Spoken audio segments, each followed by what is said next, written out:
some things away and we've made some changes.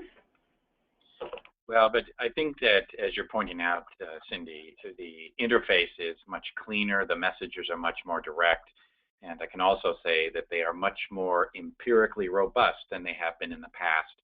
It's not that what we had back then was bad or wrong, it was cutting edge at the time, but we're moving on from the Ford Pinto to the Cadillac or Mercedes Benz predictive algorithms. That's great. That's great. So can you? I think it would be really good if you could just elaborate a little bit more, Scott. So people are used to seeing this expected treatment response, and this range. And I think this is one of the things that's really going to cause confusion. And I know I sent you some of the feedback from our super users. If you could just explain a little bit more about the differences and how they can interpret that. Well, initially in the algorithms that we produced, and virtually every other person that is developing such algorithms or has developed and promoted various measures of outcome used, were averages. So whenever a client got an initial score, we plotted the median response of clients in the database that had received a similar score. So it was essentially the 50th percentile, and 50% of people scored above that and 50% of people scored below that. It's not unlike what happens if you go to the physician and they might give you some bad news and say something like that, we're sorry, but you have cancer. And one of the first questions you're going to ask if they tell you give you that news is, well, you'll probably ask, well, what are my chances? And then the physician would say something that sounds so good at first glance. It sounds so informative, but as you think about it, it really communicates nothing. They would say something like, well, you have a 68% chance of survival. And you leave the office thinking, oh, 68%. But what you really didn't know was whether you were part of the 68% who lived or the 32% who died, because there is only 100% alive and 100% dead.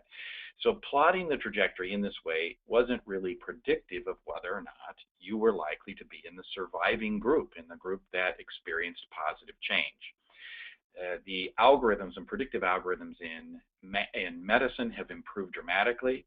We're borrowing the logic of those algorithms in these by saying that now, since our database is so huge, we have nearly 500,000 cases, completed cases in the database, and we can actually plot client score from session to session and say, is their improvement at this visit more like people who end treatment successfully? So if the client's score is above that green regression line, in the green zone, they are progressing more like people who are likely to end treatment successfully.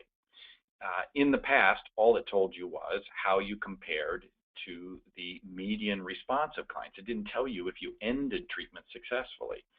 Here, it's actually giving you instant feedback that this client is on track for a successful outcome at this particular time, or not, as the case may be.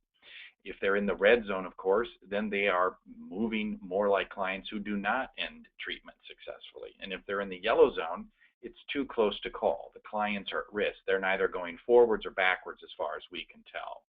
And as in the interview, the client's actual progress, their status, as you call it, Cindy, is plotted in the black line. And for this particular client, we have 4 sessions that are in the yellow zone, 1 that's in the green zone. For 1 session, the client was looking more like people who end successfully. But for 4 visits, this particular client has been progressing like people whose outcome is impossible to determine. It really means that the therapist probably needs to do something different. And a good place to look on the graph that you're showing right now is in the SRS. And that particular trajectory really hasn't changed very much. You're still interpreting that in the same way. And all of the scores for this particular client, with the exception of 1, are below the clinical cutoff of 36, which probably means that there's something wrong in terms of the engagement or relationship with this client that might be leading to suboptimal progress on their part. The green line, just so people know, that solid green line is the minimum amount of change a person needs to make from visit to visit in order to be within the successful group. Whereas last time, all you had was the median response of people. It didn't tell us whether or not people were successful or not. It just told us, on average, what direction people went. And so here you're getting a much more fine-tuned analysis, which has allowed you at MyOutcomes to make the warnings much simpler, because if they're in the green zone, they're on track, period. That's it.